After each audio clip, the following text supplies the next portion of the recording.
இந்த சிலுவை தியானத்தில் உங்களோடு கூட தேவன் பேச சொன்ன சில நல் வார்த்தைகளை சொல்லி இந்த ஜெப நேரத்தை கர்த்தர் நமக்கு ஆசீர்வாதமாக்கி தருவார் என்று நான் விசுவாசிக்கிறேன். எபிரேயர்கள் நிருபம் 9ஆம் அதிகாரம் 1ஆம் வசனம் முதற்கொண்டு பார்க்கும்போது வேதம் இப்படியாக சொல்லுவது, அன்றியும் முதலாம் உடன்படிக்கையானது ஆராதனைக்கேற்ற முறைமைகளும் பூமிக்குரிய பரிசுத்த ஸ்தலமும் உண்டாயிருந்தது. எப்படியெனில் ஒரு கூடாரம் உண்டாக்கப்பட்டிருந்தது. அதன் முந்தின பாகத்தில் குத்து விளக்கும் மேஜையும் தேவ சமூக தப்பங்களும் இருந்தன. அது பரிசுத்த ஸ்தலம் எனப்படும். இந்த நிருபத்தை எழுதினவர் இப்படி எழுதுகிறார், மோசே மூலமாய் தேவன் ஆசரிப்பு கூடாரத்தை உண்டாக்க சொல்லுகிறார். அது இந்த பூமி, வேதம் சொல்லுகிறது, இந்த பூமிக்குரிய ஒரு ஆசரிப்பு கூடாரம். அது தேவன் மனிதனை சந்திக்கிற இடம், மனிதன் தேவனை சந்திக்கிற இடம்.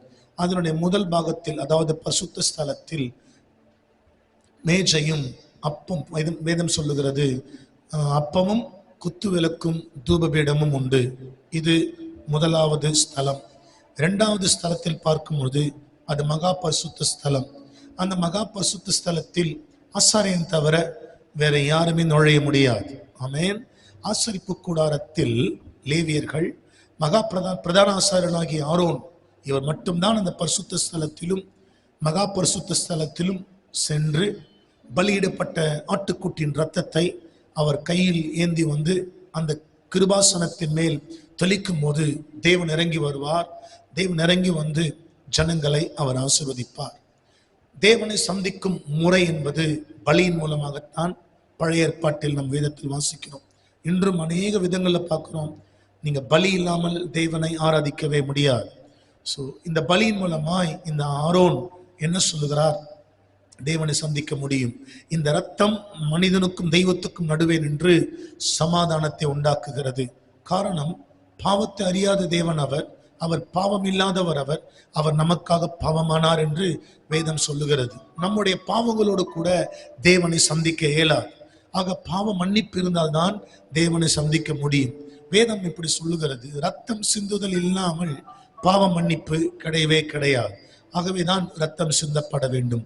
ஓல்டு டெஸ்டமெண்ட்ல நம்ம பார்க்கும்போது ஆண்டவர் மிருகத்தினுடைய ரத்தத்தின் வாயிலாய் மனிதனை அவர் சந்திக்கிறார். அவர் ஹல்லேலூயா.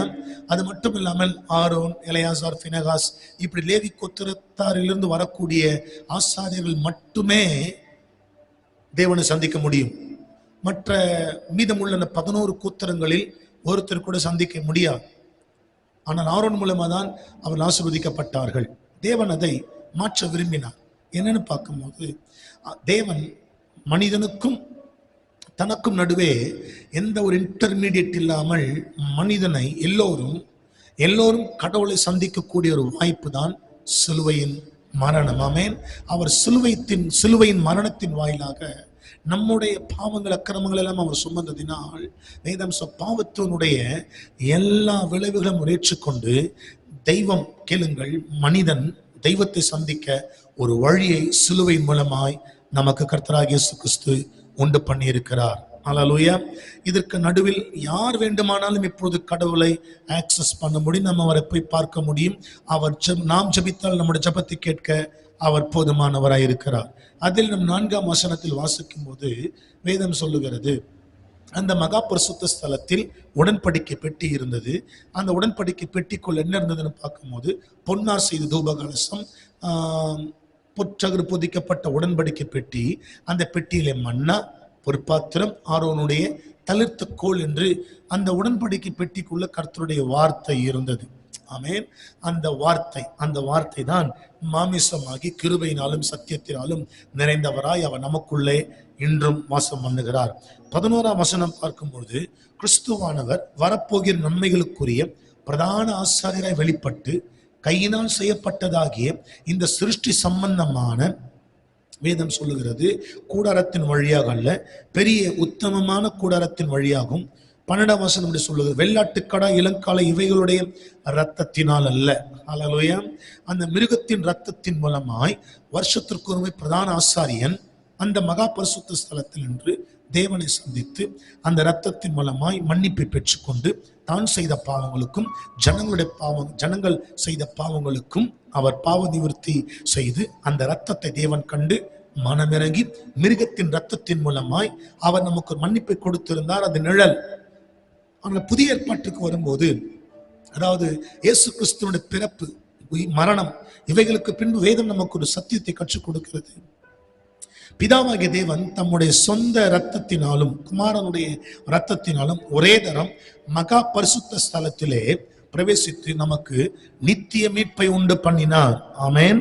அது எப்படி எனில், காளை, வெள்ளாட்டுக்கடா இவைகளின் இரத்தமும் தீட்டுப்பட்டவர்கள் மேல் தெளிக்கப்பட்ட கடாரியின் சாம்பலும் சரீர சுத்தி உண்டாகும்படி பரிசுத்தப்படுத்துமானால், அல்லேலூயா, இந்த காளை, வெள்ளாட்டுக்கடா இவைகளுடைய ரத்தம் ஜனங்களுக்கு பரிசுத்தத்தையும் தேவனுக்கு முன்பாக நிற்கக்கூடிய அந்த திராணி, அந்த தைரியத்தை கொடுக்க வல்லமை உள்ளதானால், அதை விட வேதம் சொல்லுகிறது, தெய்வமே மனிதனாக இறங்கி வந்து அவதரித்து தனக்கு முன்பாக மனிதன் நிற்க தன்னுடைய ரத்தத்தை மனிதனுக்காக அவர் சிந்தினார். அவர் அந்த ரத்தம் என்ன செய்கிறது?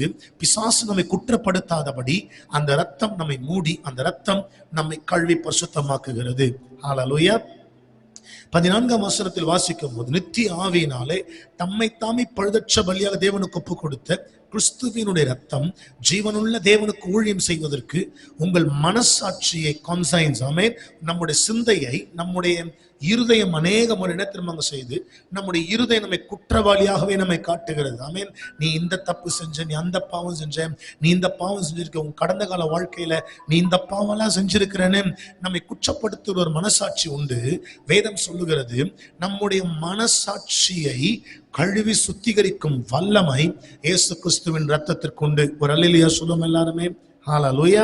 ஆகவே எனக்கு அருமையான தேவ ஜனங்களே, இந்த செய்தியை கேட்டுக்கொண்டிருக்கிற உங்களுக்கு ஒரு நல் வார்த்தையை நான் சொல்றேன். உங்கள் பாவங்கள் முற்றிலுமாய் அது கழுவப்பட்டு இருக்கிறது. நாம் முற்றிலும் கிறிஸ்துவின் அன்பின் மூலமாய் நாம் ஜெயம் பெற்றவர்கள். ஒரு அல்லேலூயா சொல்லுவோமா? ஹல்லேலூயா. ஊழியம் செய்வதற்கு உங்கள் மனசாட்சியை சத்த கிரியைகளற சுத்திகரிப்பது எவ்வளவு நிச்சயம். ஆகையால் முதலாம் உடன்படிக்கை காலத்தில் நடந்த அக்கிரமங்களை நிவர்த்தி செய்யும் பொருட்டு அவர் மரணம் அடைந்து, அல்லேலூயா, நியாயப்பிரமாணத்தின் மூலமாய் நமக்கு பாவம் தானே தவிர, வேதம் சொல்லுகிறது 1 கொரிந்தியர் 15ஆம் அதிகாரத்தில் பாவத்தின் பலன் நியாயப்பிரமாணம். நியாயப்பிரமாண வேதம் ஒரு மனிதனும் நியாயப்பிரமாணத்தை நிறைவேற்ற முடியாது. ஆனால் கிறிஸ்து பூமிக்கு வந்தபோது ரோமர் 10:4 இப்படி சொல்லுகிறார், கிறிஸ்து நியாயப்பிரமாணத்தின் நிறைவேறுதலாய் இருக்கிறார். நியாயப்பிரமாணத்தை நிறைவேற்றினார். கொலோசியருக்கு எழுதும்போது நம்ம பார்க்கிறோம் 2ஆம் அதிகாரத்தில் வேதம் சொல்லுகிறது, அந்த நியாயப்பிரமாணத்தை நிறைவேற்றின விசுவாசிக்கிற நமக்கு இந்த உலகத்திலிருந்து தேவன், இந்த உலகத்திலும் இந்த உலகத்தில் உள்ளவைகளிலிருந்தும் தேவன் நமக்கு ஜெயத்தை கொடுக்கிறார். அல்லேலூயா சொல்லுவோம் எல்லாருமே. ஹல்லேலூயா. பைபிள் தெளிவாய் சொல்லுகிறது, அவர் மரணம் அடைந்து அழைக்கப்பட்டவர்கள் வாக்குத்தத்தம் பண்ணப்பட்ட நித்திய சுதந்திரத்தை அடைந்து கொள்வதற்காக புது உடன்படிக்கையின் மத்தியஸ்தராய் இருக்கிறார். பலத்த ஒரு அல்லேலூயா சொல்லுங்க எல்லாருமே. ஆமென். இயேசு கிறிஸ்து எப்படி இருக்கிறார்னா நமக்கு மத்தியஸ்தராய் இருக்கிறார். ஆமென். ஹல்லேலூயா. காரணம் இதே எபிரேயர் 9ஆம் அதிகாரத்தில் வாசிக்கிறோம். 9:25 வாசிக்கிறோம். பிரதான ஆசாரியன் அந்நிய இரத்தத்தோட வருஷம் தோறும் பரிசுத்த ஸ்தலத்துக்குள் பிரவேசிக்கிறது போல அவர் அநேக தினம் தன்னை பலியிடும்படிக்கு பிரவேசிக்கவில்லை. ஆமென். ஓல்டு டெஸ்டமெண்ட்ல ஆரோனை பார்க்கும்போது எவ்ரிடே, எல்லா நாளும் என்ன செய்யணும்னா, அவர் ஒரு ஆட்டுக்குட்டியினுடைய ரத்தத்தை கையில் கொண்டு வந்து தேவனுக்குமா நிற்க வேண்டும். அப்படி நின்றால்தான் ஆரோனை அல்ல, ரத்தத்தின் வாயிலாக தேவன் ஆரோனை சந்திக்கிறார். பிதாவாகிய தேவன் இப்பொழுது மனிதனை மீண்டுமாய் தன் பக்க திருப்ப நினைக்கிறார். தன் பக்கமாய் தனக்கு முன்பாக ஏதேன் தோட்டத்திலும் துரத்தப்பட்ட அந்த ஆதாம் ஏவாளுடைய சந்ததி மீண்டுமாய் என் முன்பாக நிற்க வேதம் தெளிவாய் சொல்லுகிறது. அவர் வருஷந்தோறும் செலுத்தப்பட்டு வருகிற மிருகத்தின் ரத்தத்தை செலுத்தாமல் அவர் தன்னையே சிலுவையில் பலியாக ஒப்பு கொடுத்தார். இன்றைக்கு அவருடைய ரத்தம் என்ன செய்கிறது தெரியுமாங்க? நம்மை அவரோடு கூட இணைக்கிறது. அதுதான் நமக்கு தேவன் கொடுத்த மிகப்பெரிய ஆசீர்வாதமாய் இருக்கிறது. எத்தனை பேர் சந்தோஷமா இருக்கிறீங்க? இன்றைக்கு நீங்கள் பயப்படவே கூடாது. தெய்வத்தை சந்திக்க உங்களுக்கு நடுவில் வேற எந்த மனிதனும் தேவையே இல்லைங்க. யாரும் உங்களுக்கு ஜபிக்க வேண்டிய அவசியம் கூட இல்லை. ஏன் சொல்றேன் அப்படின்னா, நீங்க ஜபம் பண்ணாலே, இயேசுவின் நாமத்தினால் ஜபம் பண்ணாலே போதும், அந்த ஜபத்திற்கு உடனடியாக பதில் கொடுக்க வல்லவராய் இருக்கிறார். காரணம், நம்முடைய கர்த்தராகிய இயேசு கிறிஸ்து அவர் சிலுவையில் நமக்காக மரித்து உயிர் தெழுந்து, அது மட்டுமல்ல, ஆவிக்குரிய மனவாட்டியாகி திருச்சபையை மீண்டுமாய் மீட்டெடுக்க, மீண்டுமாய் தம்மோடு கூட வைத்துக் கொள்ள இயேசு கிறிஸ்து இரண்டாவது முறை அவர் சர்வ வல்லமை உள்ள ராஜாதி ராஜாவாக அவர் திரும்பவும் வரப்போகிறார். பலத்த ஒரு அல்லேலூயா சொல்லுவோம் எல்லாருமே. 26ஆம் வசனம் வாசிக்கிறோம். அப்படி இருந்ததனால் உலகம் உண்டானது முதற்கொண்டு அவர் அநேக தினம் பாடுபட வேண்டியதா இருக்குமே. அப்படி அல்ல, வேதம் இவ்வளவு அழகா சொல்லுது பாருங்க. அவர் தம்மைத்தாமே பலியிடுகிறதுனாலே பாவங்களை நீக்கும் பொருட்டாக இந்த கடைசி காலத்தில் ஒரே தரம் வெளிப்பட்டார். அன்றியும் ஒரே தரம் மரிப்பதும் பின்பு நியாயத்தீர்ப்பு அடைவதும் மனுஷருக்கு நியமிக்கப்பட்டு இருக்கிறபடி கிறிஸ்துவும், கேளுங்கள், பைபிள் எவ்வளவு அழகா சொல்லுது, கிறிஸ்துவும் அநேகருடைய பாவங்களை சுமந்து தீர்க்கும்படி ஒரே தரம் பலியிட்டு, ஒன்ஸ் ஃபார் ஆல் என்று பைபிள் சொல்லுகிறது. ஒரே தரம் பலியிடப்பட்டு தமக்காக காத்து கொண்டிருக்கிறவர்கள் ரட்சிப்பை தரும்படி, ரட்சிப்பை அருளும்படி இரண்டாம் தரம் பாவமில்லாமல் அவர் தரிசனமாக போகிறார். அதாவது இயேசு கிறிஸ்து மீண்டுமாய் வரப்போகிறார். வேதம் எவ்வளவு அழகாய் சொல்லுகிறது, கிறிஸ்துவும் அநேகருடைய பாவங்களை சுமந்து தீர்க்கும்படி, அநேகருடைய பாவங்களை, அவரை விசுவாசிக்கிற இயேசு கிறிஸ்துதான் உண்மையான தெய்வம், அவரே ரட்சகர், அவரே பாவங்களுக்காக மரித்தார் என்று விசுவாசிக்கிற நம்முடைய பாவங்களை எல்லாம், அந்த பாவத்தின் விளைவுகள் எல்லாம் அவர் மேல் போகிறது. அவருக்குள் இருக்கிற நீதி, அவருக்குள் இருக்கிற சுகம், அவருக்குள் இருக்கிற பலன், அவருக்குள் இருக்கிற ஆசீர்வாதங்கள், அவருக்குள் இருக்கிற எல்லா நிறைவுகளையும் விசுவாசிக்கிற நமக்கு தேவன் தருகிறார். ஹல்லேலூயா. ஆனால் பழைய ஏற்பாடு எப்படின்னா, ஆரோன் மூலமா தான் தேவன் கொடுத்திருந்தார். இப்பொழுது நாம் நேரடியாக தேவனோடு தொடர்பு கொண்டு நேரடியாக தேவனுடைய ஆசீர்வாதங்களை பெற்றுக்கொள்ள, அவர் கையில் இருக்கிற ஆசீர்வாதங்களை பெற்றுக்கொள்ளக்கூடிய பாக்கியத்தை சிலுவையின் மூலமாய் அவர் நமக்கு தந்திருக்கிறார். ஒரு அல்லேலூயா சொல்லுவோம் எல்லாருமே. ஹல்லேலூயா, பிரைஸ் தி லார்ட்.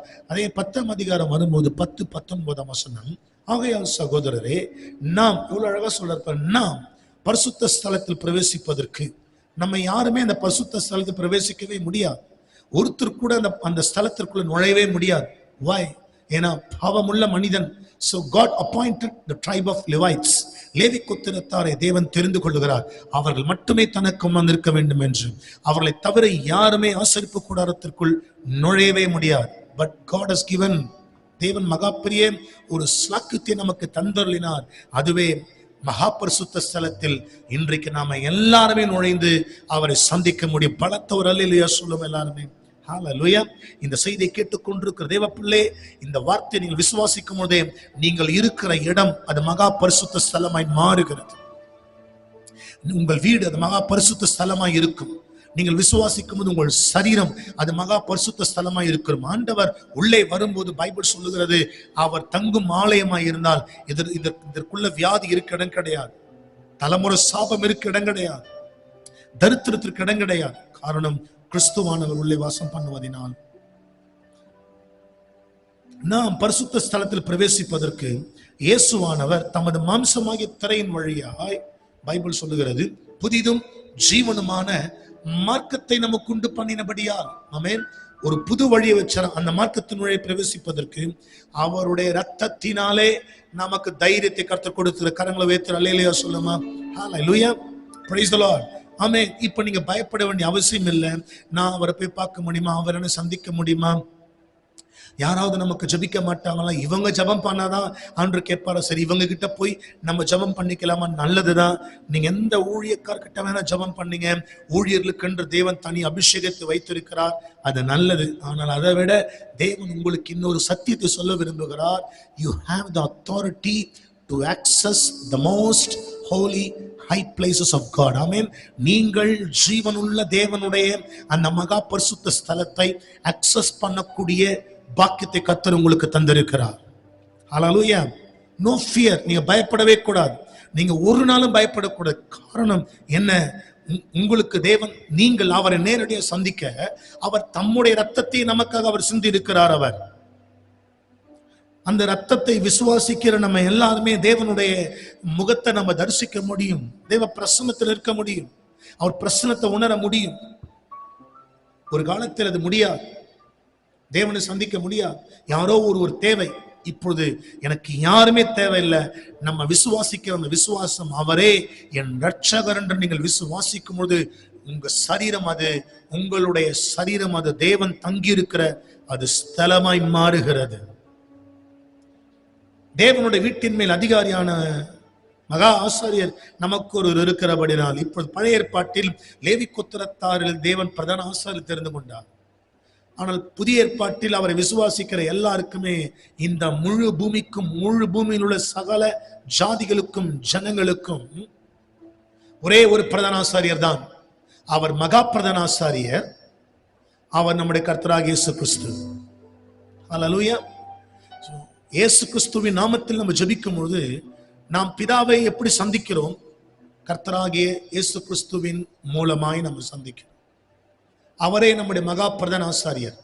அந்த ஆசாரியர் என்ன செய்கிறார்? பரலோகத்தில் இரத்தத்தை கையில் ஏந்தி கொண்டு இன்றும் நமக்காக, இந்த செய்தியை கேட்டுக்கொண்டிருக்கிற இந்த நேரத்தில் கூட உங்களுக்காக அவர் பிதாவினிடத்தில் பரிந்து பேசிக்கொண்டே இருக்கிறார்.